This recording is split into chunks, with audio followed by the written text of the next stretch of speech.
Hey everybody!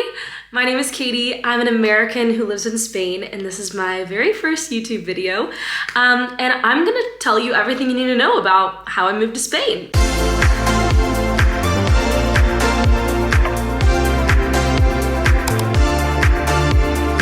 Okay, so since this is my very first YouTube video, I have to tell you a little bit about myself. I'm 24 years old. I have an undergraduate degree in biochemistry and molecular biology, and I was originally meant to move to Spain just as a gap year. I was planning on going to physician assistant school, which if you're not from the United States, it's kind of like, it's similar to being a doctor, a little step below. I was planning on just taking a year off and moving to Spain, having a little cultural immersion, and then moving right back. And I came here. And I pretty quickly realized that like my personality, my lifestyle is just so well suited here that I decided to stay. And the way I came over here is through the NALCAP program. And there's a bunch of different programs like this. It's basically all falls under the line of teaching English. They call it like an auxiliary program. And basically it's free to apply. There's pretty loose like requirements. You have to have, I think, some college, and you have to be able to pass background check, but you really don't have to have that much experience. You don't have to have any experience teaching English, actually. And I didn't know much about the program, honestly, until I showed up. So now I'm gonna hopefully give you a little more info so that you know a little bit more about the program. My student last year gave me this, profe. So last year in my school, they all called me señor. Like señorita, but for short, señor. And for the entire year, I thought they were saying señor. I was like, señor? Señor? I am not señor. I'm not your señor. So what is the NALCAP program? The NALCAP program stands for North American Language and Cultural Assistance Program. No one actually knows what it stands for, but I just let you know. And basically, you're going to be like an assistant. And moreover, you're kind of like an ambassador for your country in a way. Like my kids that I teach have never seen anyone that's honestly American. And I'm there to kind of be like, yo, there's other countries out there. And to moreover get them excited about learning English, because I'm gonna be honest, at least in my experience and other auxiliaries' experience, you are kind of famous in your school. Like the kids are really affectionate. They get really excited to see you. Like you are the reason they're excited to speak English. So it's kind of important. It's really fun. So a little story about whenever I decided I wanted to apply. I decided very on a whim. Like it was a split decision for me. It was like kind of like one day I just woke up and was like, I think I'll cut my hair really short. Like it was the same exact thing. It was like, I think I'm gonna move to Spain. I was on vacation with my best friend. She was doing her master's in London, England, and we looked at flights, and flights to Malaga, Spain were like super cheap, and she was like, you wanna go to Spain? I was like, sure, don't really know anything about it. We went, and I remember I was sitting on a terrace, and I was drinking like the best coffee ever, and I was looking out into the sea, and I was like, oh my gosh, I took Spanish in high school. I feel like I could learn it. It's so beautiful here. I want to live here. And I literally texted my friend who was doing this program and was like, send me the application link. I signed up and I got the email that I got in, and I was like, all right, let's go to Spain. So anyways, and I don't want to make this entire video on just like the application itself and like all that, because you can just research it and I don't want to take up your time. But promise me this, whenever you're filling out the application, you're going to get frustrated with the like prefix with the platform. It's a very terrible platform. It's really difficult to apply. Promise me you will not judge this program based on that horrible website, because it crashes and you're gonna get so frustrated. It's in Spanish, so you're gonna have to ChatGPT your way through it and use the guidelines, but promise me you're going to just take a breath of fresh air and do the application and be like, it's okay, it's worth it. So for now, let's skip through the visa stuff. You've made it through that, and let's start with you get to Spain.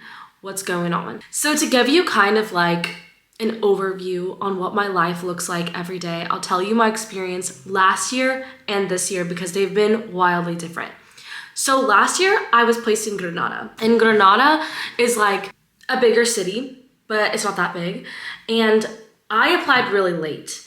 And here's the thing is, whenever you apply late, you get like kind of last pick, and I got placed in the boonies. That might be like a southern, I don't know. I was far, okay? And my choice was I could either live in this like town that was super far away, or I could live in Granada in the city and commute. And then the thing is with NALCAP is a lot of times, if there's not like a bus that goes directly there, people will carpool with other teachers from their school.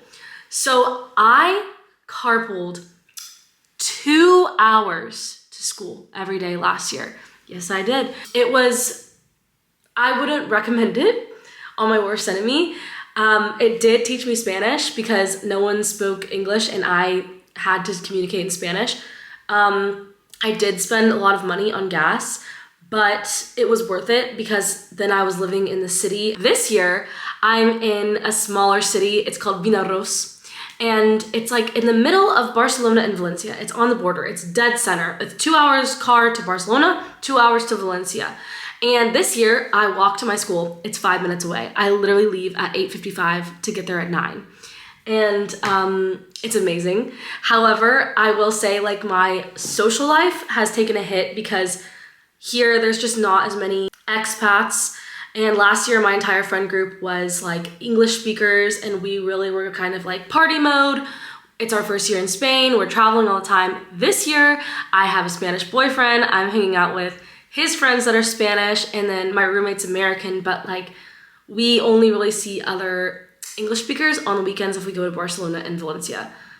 But two different experiences, right? Let's talk about what it's like at my school. So I've been at a primary school both years. You can be at a secondary school, which is like high school. You could be in a university. You could be at like a trade school, which my friend did that. She was like teaching a mechanics class in English. But I'm at a primary school and I love it. I teach grades 1st through 6th, and my very favorites are the first graders. They're just so sweet, and they're not very good at English, but they just hug you all day. And the schedule for NALCAP is super easy. So my schedule this year, Monday through Wednesday, I work from 9 to 2, and then Thursday, I work 1 hour in the morning. So very good. With NALCAP, you're always gonna have one day off a week so that you can travel. It's typically Monday or Friday. So you can do like long weekends travel because a ton of Oxes are traveling all the time. I will not lie, it is a little difficult because I am someone who likes to be very busy, and a lot of time, at least in my experience, you are kind of sitting in the back of the class and letting the teacher teach because you will never be alone with the kids with the NALCAP program because you don't have a teaching degree. Most of us don't. And the teacher is really the one that's giving you tasks. A lot of times the teacher will have their lesson plan and I'm not really needed. So I just sit there. I'm walking around the classroom, just like watching, just make sure they're spelling things correctly. Every once in a while, I'll do like a holiday presentation on like Christmas in America, St. Patrick's Day, Halloween, and you'll do activities and little things. So you do get creative, you do have to lesson plan, but it just depends on the school. And your school experience is going to completely depend on your school. Some people, I have heard stories and they have had nightmare experiences, like their teachers they work with are not super welcoming. They give them a ton of workload and they make them teach the class pretty much for the teacher. I have not had that experience. Now on to how much do I make? So last year in Granada, I made 800 a month. And this year I make 1,000 in the Valencia region.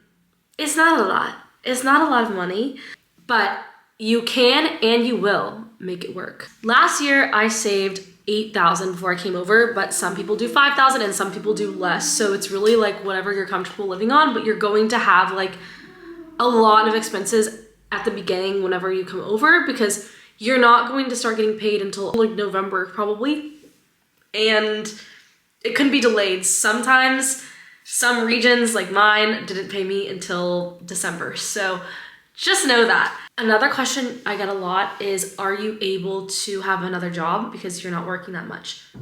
No, not in Spain. You can tutor on the side. A lot of schools will have parents that want like a private English tutor, and you can charge, I've seen anywhere between 10 to 20 an hour. I don't think you're gonna get 20. I charged 15 an hour personally, and that sounds like nothing, but in Spain, you have to understand that the cost of living is significantly less. I pay, for my apartment this year, I paid $325. Last year I paid $350. And groceries, I spend anywhere between $30 to $50 a week. Another great part about this program is you actually get amazing healthcare with the program. In fact, it's better healthcare than I get at home. And believe it or not, my roommate and I like take full advantage. Like we will go get our blood work done here because you don't have to feel penalized for going to the doctor in Spain because you're actually covered. I remember the first time whenever I went to the doctor here in Spain, I asked them like 10 times, like, okay, wait, so no copay? Like they were like, what? And I must mention that it's private healthcare as well. Like you're not even going to public healthcare, you're going to like private healthcare. A lot of people also ask me if you have to know Spanish in order to do this program, and the answer is no. I actually knew someone last year who spoke zero Spanish, but most other people do at least make a small effort to learn basic Spanish. They recommend that you have basic Spanish because I was in Andalusia, aka Granada, and whenever I got an apartment, no one spoke English, so I would learn it. And what I did was I downloaded Duolingo and I practiced 1 hour a day minimum, and I changed my phone to Spanish, I watched movies, and it honestly got me enough to where I could start picking it up by ear, because whenever you live here, you will pick it up. Like you'll hear it all the time, and constantly. I will not have ever learned a word, but I'll have heard it so many times that I'll be like, this? And then they'll be like, yeah. I'm like, dang, I didn't even know I knew that. But you will pick it up, but you have to like prep your brain. Another good question is, how do you make friends? I'm very cozy right now. I have my sweatpants on. The best thing you can do as an Ox is go on all the Facebook groups, go on all the WhatsApp groups, because that's how you're going to connect with other people, and that's how you're going to like make friends in your cities. People are really active on these. And last year I had a huge friend group that I actually barely interacted with Spanish people because we were so social. It's really not a problem making friends with this program. It's not gonna be hard. Another question is, whenever you come over here, how do you find an apartment? I'm not going to lie, it is like one of the more stressful parts of the program because the apartments are getting harder and harder to find here. There's a website called Idealista. That's kind of how everyone looks for apartments, but do not rely on pictures. You need to be there in person. You need to go in person. And honestly, I never look in advance. Some people are trying to look for apartments a month before, but if an apartment is available still a month after it's on Idealista, it's probably for a reason. So I would just recommend going. I came over to Spain like 2 weeks before classes started, and we were just calling. We were on Idealista. You can also reach out to Inmobiliarias, which is like basically real estate agents kind of, and they were able to set us up. But Idealista is how I would look. And don't buy anything more than 500 or anything, because that's ridiculous. Unless you're in Madrid or Barcelona, you can get something for cheaper. Okay guys, so I hope I answered some of your questions, but obviously I know there are going to be more. So be sure to comment your questions below. Tell me about your experience and what kind of videos you want to see more of. Adios.